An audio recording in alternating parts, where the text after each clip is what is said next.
Assalamualaikum warahmatullahi wabarakatuh. Perkenalkan, nama saya Do Pangestu dengan NIM 203108 dengan dosen pengampu yaitu Dr. Hanif Al-Qadri dengan mata kuliah kewirausahaan.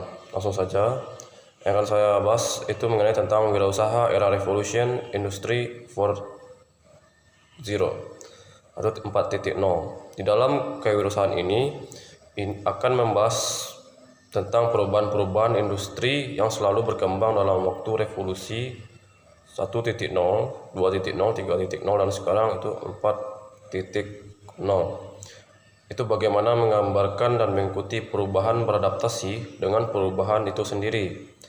Meski sebenarnya kita sudah ketinggalan satu revolusi pada saat Jepang sudah bergerak di angka 5.0. Baiklah, yang kita bahas hari ini itu mengenai terkait dengan kewirausahaan dalam kebijakan revolusi industri 4.0 atau 0.0. Ini merupakan satu transformasi yang terkait dengan kebijakan ekonomi di era industri revolusi 4.0 yang menuntut transformasi akan perubahan arah ekonomi secara komprehensif, secara menyeluruh. Yang kedua, sebagai langkah penting dalam memanfaatkan sekaligus mengoptimalkan momentum revolusi 4.0. Strategi kebijakan pembangunan pada saat ini, transformasi struktur ekonomi semuanya diarahkan pada supply. Jika supply dan dimensinya seimbang, maka sebenarnya akumulasinya adalah kemajuan ekonomi akan bisa terwujud dalam transformasi ekonomi yang mengikuti revolusi industri 4.0 atau 4.0. Sekarang kita berkenalan mengenai supply. Supply akan saya kenalkan itu ada 4 kepada teman-teman. Yang pertama itu reformasi agraria. Yang kedua pembangunan infrastruktur. Yang ketiga itu peningkatan SON. Dan yang terakhir itu bantuan sosial. Dimensi untuk menjaga keseimbangan antara supply dengan sketsa dimensi yaitu menjaga daya beli agar tetap stabil, meningkatkan investasi, meningkatkan ekspor bukan impor. Selanjutnya itu yang terakhir bicara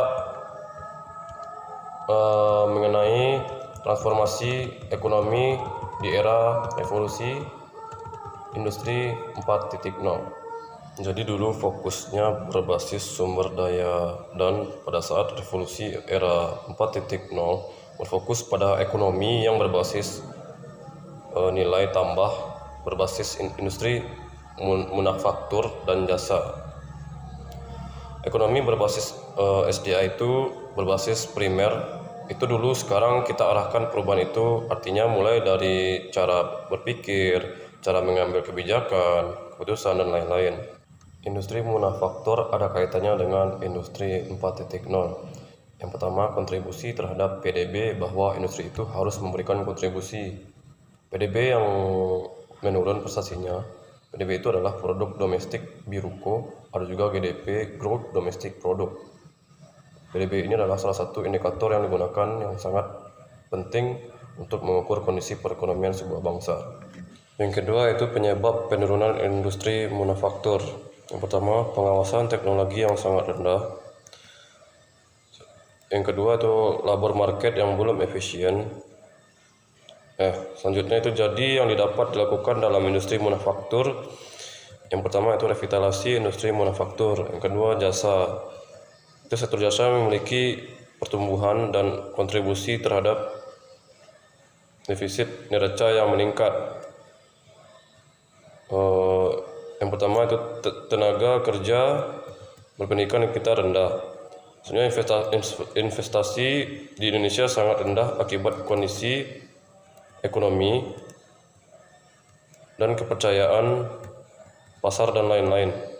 Isu dan jasa ini adalah yang pertama, sektor jasa memiliki pertumbuhan dan kontribusi terhadap PDB, tetapi memiliki defisit yang juga meningkat. Penyebab dari isu ini adalah yang pertama, tenaga kerja yang masih rendah pendidikannya. Yang kedua, investasi masih rendah di Indonesia. Solusi dari isu ini adalah penguatan sektor jasa Itu faktor-faktor yang mempengaruhi kondisi perubahan dan transformasi ekonomi di revolusi 4.0, yaitu yang pertama globalisasi seperti integrasi ekonomi ke pasar global. Yang kedua, perkembangan teknologi yang berkaitan dengan digital. Yang ketiga, bonus demografi. Kebijakan yang harus dilakukan yang pertama itu kebijakan infrastruktur. Yang kedua, insentif fiskal. Yang ketiga itu kebijakan perdagangan. Yang keempat, kebijakan yang berkaitan dengan perbaikan iklim usaha. Dan yang terakhir itu bantuan sosial. Yang harus kita lakukan dalam pengembangan SDN ini adalah yaitu yang pertama mitigasi otomatisasi. Yang kedua, penyiapan future work atau skill. Yang terakhir itu ekosistem inovasi melalui vokasi atau melalui insentif pajak bagi industri pengembangan vokasi.